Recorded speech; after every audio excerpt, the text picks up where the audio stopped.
El candidato vencedor de la elección ha dedicado sus primeros días a moverse rápidamente y enviar mensajes a los mercados financieros internacionales, y hoy, en un acto en el que se reúne con el presidente Peña Nieto, uno de los lugares centrales de la plática ha sido justamente el reto comercial mayor que tiene el país en los próximos meses, que es la resolución de la negociación del Tratado de Libre Comercio. Dos de los asuntos que ha colocado en estos primeros 2 días después de las elecciones del domingo dentro de las prioridades a abordar dentro de la perspectiva de la alternancia hacia el 1 de diciembre de 2018.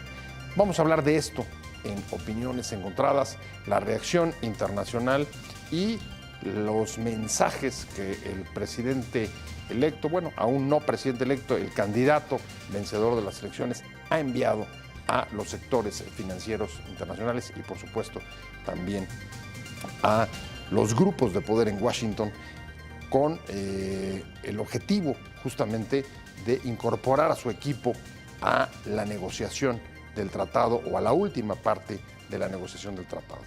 Gracias por estar con nosotros en este programa en el que todas las ideas se pueden cuestionar siempre que se debata. Soy José Buendía, le dejo mi Twitter, José Buendía MX, y ahora, si me acompaña, vamos a ver algunos datos de contexto sobre lo que ha ocurrido alrededor de este tema en los últimos 2 días, para comenzar aquí en nuestro foro con nuestro debate de hoy. ¡Viva México!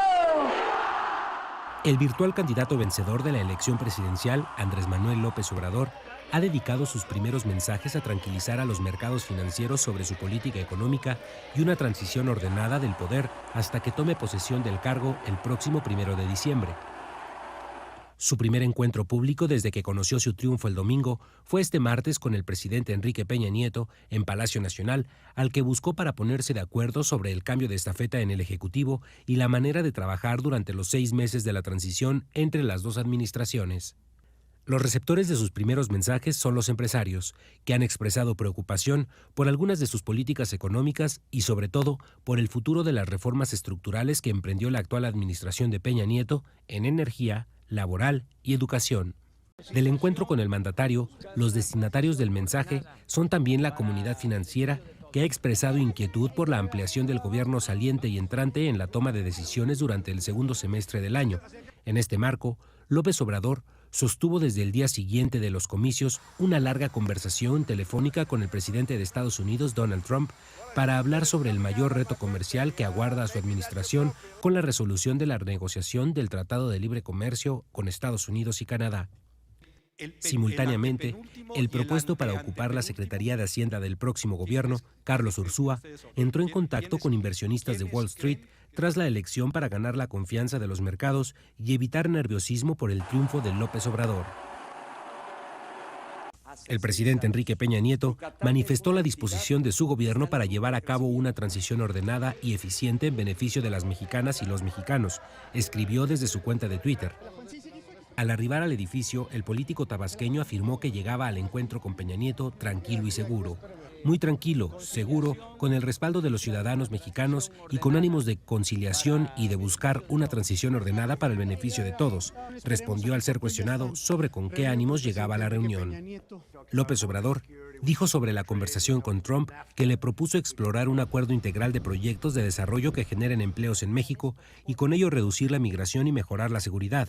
Hubo trato respetuoso y dialogarán nuestros representantes.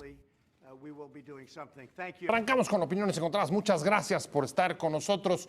Hoy vamos a abordar el aspecto internacional de los primeros días y los primeros mensajes del candidato vencedor en las urnas el pasado domingo, Andrés Manuel López Obrador. La verdad es que se ha movido muy rápido y en estos apenas primeros 2 días ha logrado o ha tenido ya una entrevista telefónica con el presidente Trump desde el lunes temprano. El propuesto para ocupar la Secretaría de Hacienda entró en contacto con los mercados financieros internacionales a través de Wall Street para tratar de mandar mensajes de tranquilidad, de serenidad y de confianza respecto a las perspectivas de la transición de gobierno y de su llegada al poder el próximo 1 de diciembre. Y hoy, reunión con el presidente Peña, y uno de los temas centrales de esa conversación fue el tema de la resolución de la negociación del Tratado de Libre Comercio. Se incorporará, hasta donde se informó de la reunión en la mañana, un equipo del Obrador a la confección y a las negociaciones que están aún por concluir. Me da mucho gusto que esté para entrarle a este tema, para tratar de diseccionar y de valorar estos primeros movimientos del ganador del domingo, Antonio Prida, presidente del Comité de Mediación de la Cámara Internacional de Comercio. ¿Cómo estás, Antonio? Muy buenas tardes, gracias por la invitación. Muchas gracias, un placer recibirte y un placer también. Hola, Pepe, ¿cómo estás? Estamos súper bien, como usted sabe. Gracias por invitarme. Amigo de este programa, al cual tenemos el gusto de recibirlo con mucha frecuencia. Un gusto. Un placer. Y si quieres, Antonio, voy a comenzar contigo. ¿Qué significa para ti que un ganador como López Obrador el domingo, al quien se le había criticado, se había cuestionado su interés por los asuntos internacionales, pues el primer día mande o tenga la preocupación por mandar un mensaje de tranquilidad a los mercados, y hoy el tema haya sido con Peña la negociación del TLC? ¿Qué significa esto? Me parece muy importante que se empiece con el pie derecho. Me parece que el escenario se le puso en forma favorable, ya que la legitimidad que obtuvo producto del proceso electoral impecable que tuvimos y que significa tanto para México como para nivel internacional la culminación del proceso de nuestra democratización, ya que hoy por hoy nadie cuestionó la legitimidad de nuestro proceso electoral, llega con gran fuerza y esa fuerza le permite transmitir tranquilidad, en efecto, a los mercados. La conversación telefónica con el presidente de los Estados Unidos, según trascendió, fue muy positiva y de respeto. Incluso se notó un cambio de actitud de Trump frente a un presidente que apenas va a tomar el mando y con este grado de legitimidad. ¿Cambio de actitud te refieres respecto a Peña? Respecto a Peña, sí, exactamente. Creo que este porcentaje tan sólido de apoyo popular, pues le permite llegar con legitimidad también a nivel internacional. Y creo que esto se ha reflejado de manera inmediata en la tranquilidad en los mercados, en la reacción de Moody's de confirmar que mantendrá la calificación de México sin ningún deterioro, todo lo cual pues transmite confianza y lo cual es muy necesario y muy conveniente para que el nuevo gobierno pueda tener una acción exitosa. Es verdad que los mercados han estado bastante tranquilos, incluso hoy el peso ganó, no me hagas mucho caso, pero alrededor de 30 centavos respecto del cierre de ayer. Y Antonio pone sobre la mesa una valoración que yo quiero saber si tú compartes, y es que dice, empieza con el pie derecho los primeros días, incluso antes de llegar a haber sido declarado presidente electo. ¿Coincides? ¿Compartes la valoración? Bueno, a ver, en 6 meses parece que vivimos en cámara lenta, ¿no? Ya se destraba a partir del domingo todo y ya se regresa a la normalidad. Pues sí, evidentemente son gestos importantes ya tanto del presidente Peña Nieto como una estrategia bien planteada por el ganador de las elecciones para precisamente dar tranquilidad a los mercados. Yo creo que eso sí se esperaba, ¿no? Es decir, que diera rápidamente cierta tranquilidad, y que lo hace a través también de la plática con Donald Trump. Yo creo que eso tendría que hacerlo recapacitar para reactivar, o más bien recapacitar un poco esta idea que tiene ya desde hace varios tiempo respecto a la no injerencia, regresar a los viejos tiempos, ¿no? Casi a la doctrina Estrada, cuando pues 100 años atrás quizás sí se aplicaba, ¿no? Pero ya se está dando cuenta cuando le habla el presidente Putin, cuando le habla el presidente Macron, cuando le hablan Trudeau, el propio Donald Trump, se está dando cuenta que hay un cascarón que se rompe y que de alguna manera el mundo está presente en México y México tiene que estar presente en el mundo. Y por lo tanto sí debería de ser mucho más congruente a la hora de designar al próximo secretario de Relaciones Exteriores.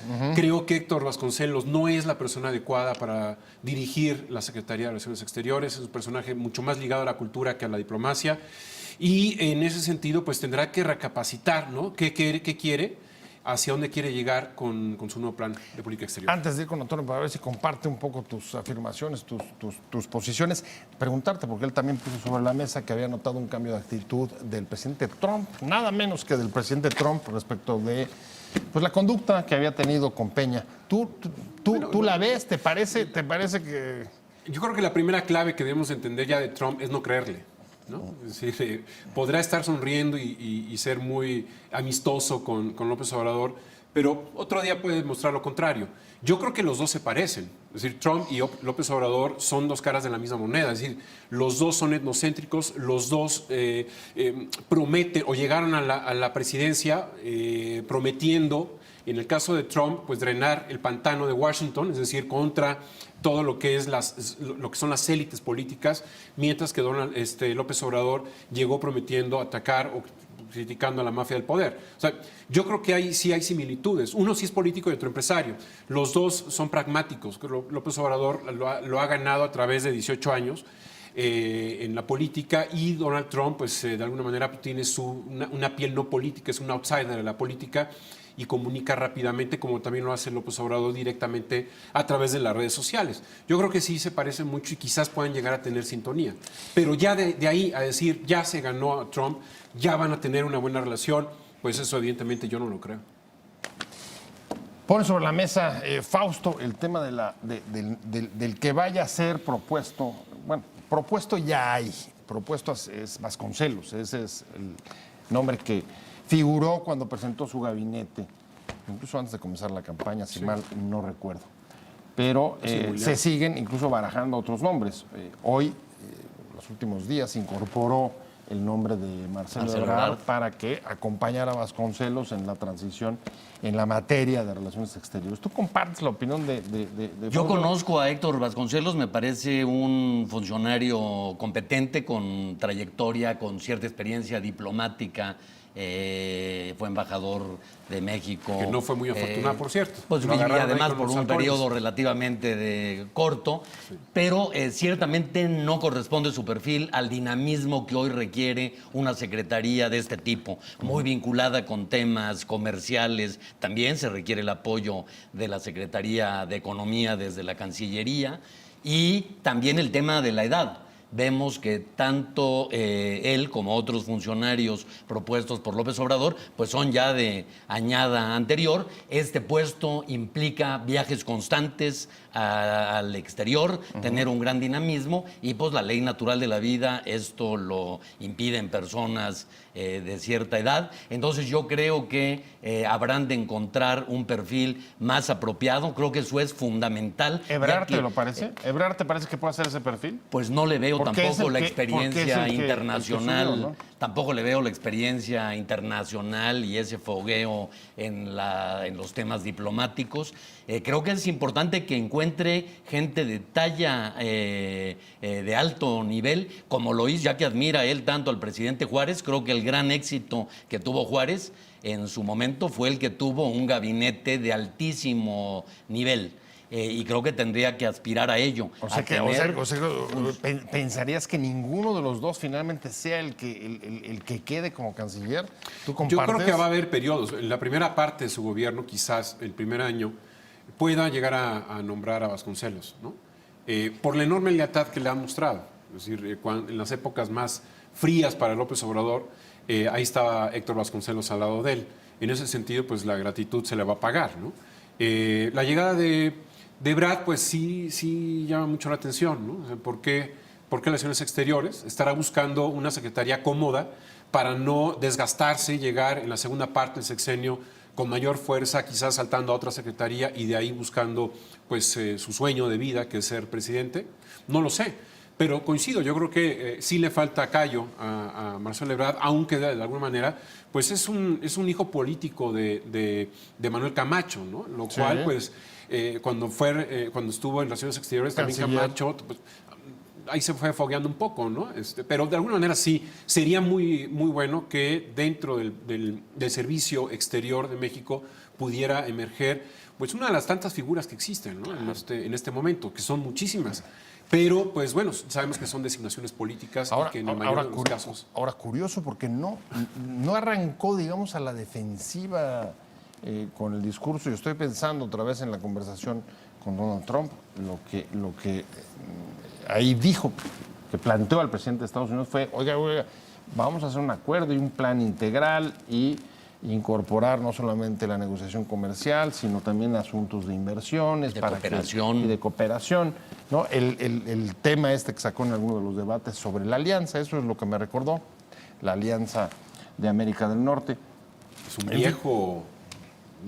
O sea, esa propuesta ya es muy antigua, ¿no? O sea, en realidad, pues del siglo pasado. Ha habido modelos, ¿no? Similares, paralelos.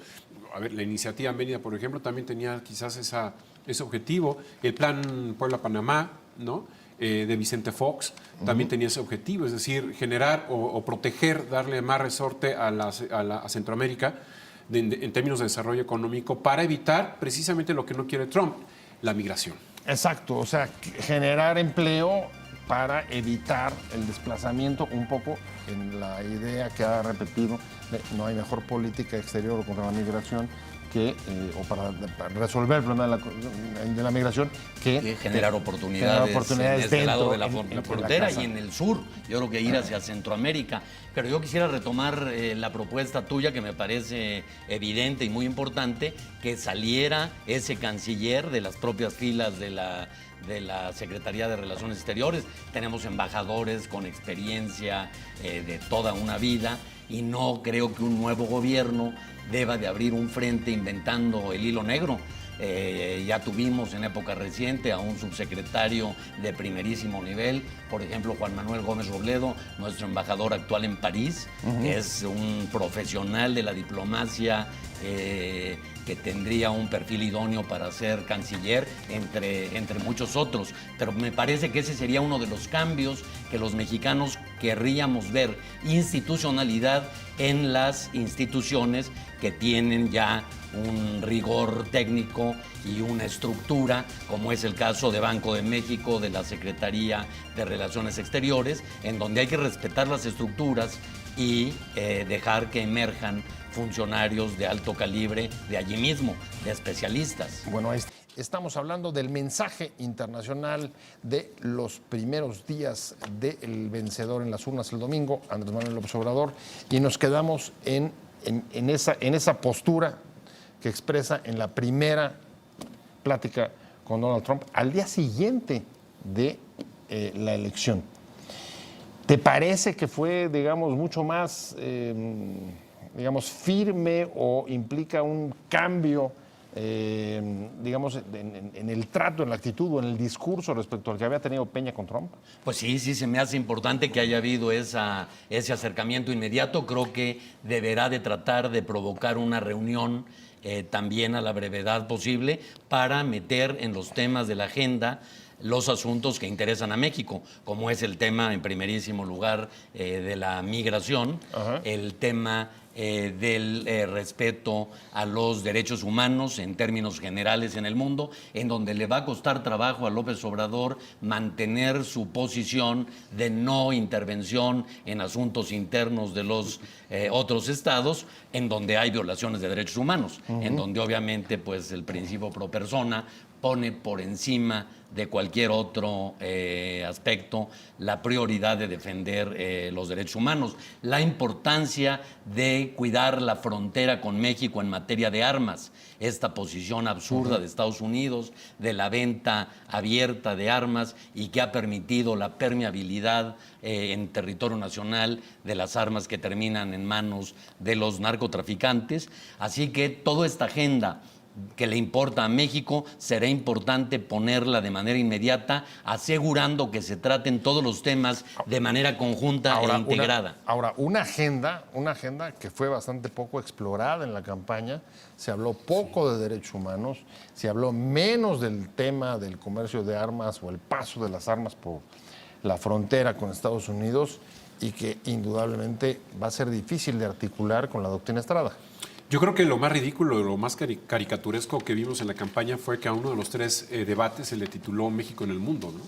Y en realidad en ese debate, que fue el segundo, no se habló de nada sobre el mundo y de Estados Unidos, pues los temas de México, ¿no? Entonces sí demostraron los 3 o 4 candidatos que de alguna manera carecen de esa piel internacional, como lo carece la propia sociedad mexicana, que no es exigente, no cuestiona, no señala. Ayer, por ejemplo, López Obrador se convirtió en vértice de este triángulo entre Trump y Trudeau, mientras que Trump revela en su conferencia de prensa, junto al primer ministro de Holanda, que hablaron sobre el comercio, pero también respecto a esta negociación a 2 países, es decir, no el NAFTA A3, no el Telecán A3, sino 2 países.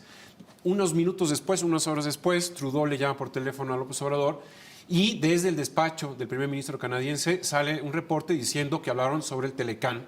Prácticamente no lo dicen de 3, pero la negociación actual que es de 3. La tripartita. Entonces, ahí la gran pregunta es si ya López Obrador pudo haber dicho a Trump, yo quiero un Telecán de 3, o simplemente fue un escarceo, un tanteo de cómo se fue dando en la primera conversación, de qué temas cada uno habló, porque da la impresión de que fue un monólogo, cada quien empujó los temas que ellos quisieron. Si ustedes ven los comunicados de Héctor Vasconcelos, lo que dijo ayer y lo que dijo el propio Trump, pues son unas piezas de un rompecabezas que no necesariamente se complementan en su totalidad, pero no son subconjuntos, ¿no? O sea, no se empalman.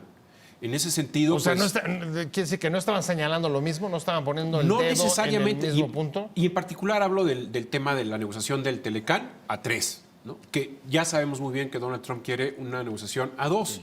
Que eso, de alguna manera, queda en un impasse de aquí hasta noviembre, porque ya hay unas elecciones en Estados Unidos, entonces de aquí a noviembre prácticamente no va a haber alteraciones de las propias negociaciones. Seguirán a rondas, quizás no, quizás sí, pero la definición política de Donald Trump es no hablar prácticamente del Telecán hasta después de las elecciones. Ahora, en cualquier caso, ¿ustedes creen, sí o no, que el cambio de gobierno pueda ayudar a una mejor negociación, ya sea entre 3 o entre 2? ¿Qué opinan?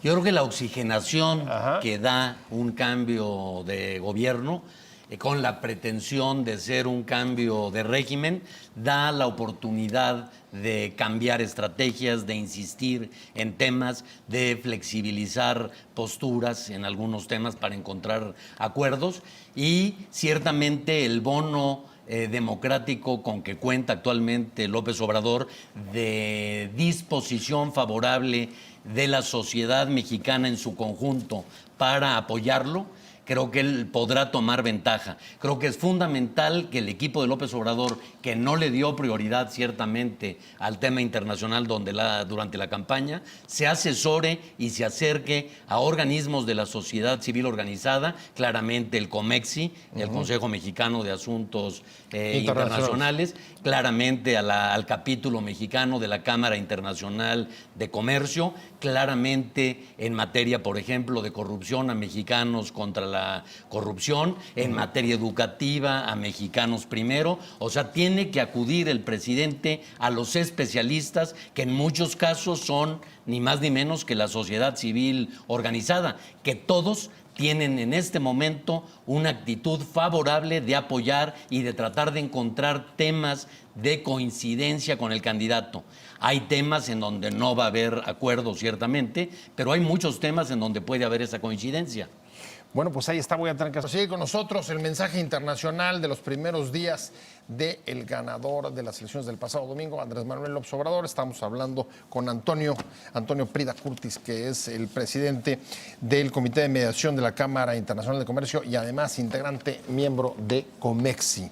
Me quedé contigo, Fausto Pretelín. Sí. Y el tema es, en estos primeros 2 días, otra de las constantes en el plano internacional es la vigilancia, la observación, los comentarios no solamente de su llegada y su triunfo, sino incluso de la primera conversación con Donald Trump ayer, pues un poco más de media hora, ¿no? 39 minutos. Le dieron una cobertura en casi todos los medios estadounidenses, sí. Y ha tenido eco no solamente ahí, sino en otros medios internacionales. Yo creo que evidentemente la reacción todavía o los reflejos de la propia campaña, algunos medios de comunicación no entienden esta mutación de López Obrador quizás en los últimos 18 años, ¿no? De una ortodoxia ideológica pasada a un pragmatismo que llama mucho la atención, ¿no? Comentaba en el corte que de alguna forma, a diferencia del presidente Peña Nieto, que es de alguna manera pues muy adherible a lo que son los símbolos, tipo Atlacomulco, ¿no? El viejo político, que a pesar de que sea joven, utiliza los viejos símbolos.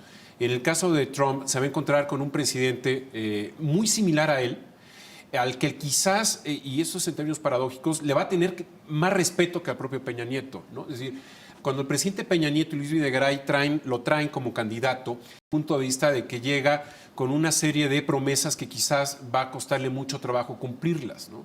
Entendiendo que aquí en México la serie de lo que es una campaña es una feria de mentiras, ¿no? Es decir, quien vende una mentira más seductora es quizás el que tiene mayor penetración entre la gente, entre la demografía, ¿no? Y eso de alguna forma ya cuando se toma el poder, pues ya es totalmente distinto. En el caso de López Obrador, lo que dice el Washington Post en una editorial de hoy es, bueno, tiene tanta, su objetivo es quizás comparar su periodo gubernamental como lo que fue la independencia, la reforma, la revolución y ahora los movimientos que va a hacer la cuarta transformación. La cuarta transformación, ¿no? Cuando de alguna manera sabemos muy bien que si bien es cierto tiene la mayoría en el Congreso y en el Senado, que eso le va a facilitar, quizás las 3/4 partes no las vaya a tener. Y en ese sentido, los cambios constitucionales, pues los va a tener que negociar bien con la oposición, que seguramente la más fuerte va a ser el PAN, ¿no? ¿Coincides? Va a ser, digamos, su estilo, sus causas, sus formas, lo harán más susceptible de respeto del presidente Trump? Yo sí lo creo. Porque será un hueso más duro de roer. Un hueso más duro de roer porque se va a encontrar con alguien similar a él, con prácticas similares. A final de cuentas, los dos son populistas, los dos son difíciles de agarrar, son pescados enjabonados, especialmente López Obrador, y creo que eso le costará trabajo al presidente de los Estados Unidos. Creo que será importante no exacerbar los nacionalismos y que la actitud del presidente de México no exacerbe ese lado que podría salirse del carril idóneo, ¿no? En los pocos contactos de ambos no hemos visto ninguna señal de eso. No. Al contrario, todo lo contrario. Sí. No vamos a pelear, no queremos conflicto, no queremos reyerta. Sí, y yo creo que en ese sentido las etapas de riesgo, como que la que estamos viviendo ciertamente, son también etapas de oportunidades, y creo que el riesgo principal al que se enfrenta López Obrador, tanto en el campo nacional como a nivel internacional, es una frase que se le adjudica a Carlos Fuentes, que me gusta y se me parece muy aplicable al momento que vivimos, de que en México nunca pasa nada. Pero cuando pasa, no pasa nada. Y ese es el grave riesgo, que ante todo este cambio se pierda el color, digamos, del cambio que pretende lograr López Obrador en los diversos cambios y que los matices se hagan iguales a lo que hemos vivido y que venga una gran desilusión de la población frente a las altísimas expectativas que se han generado.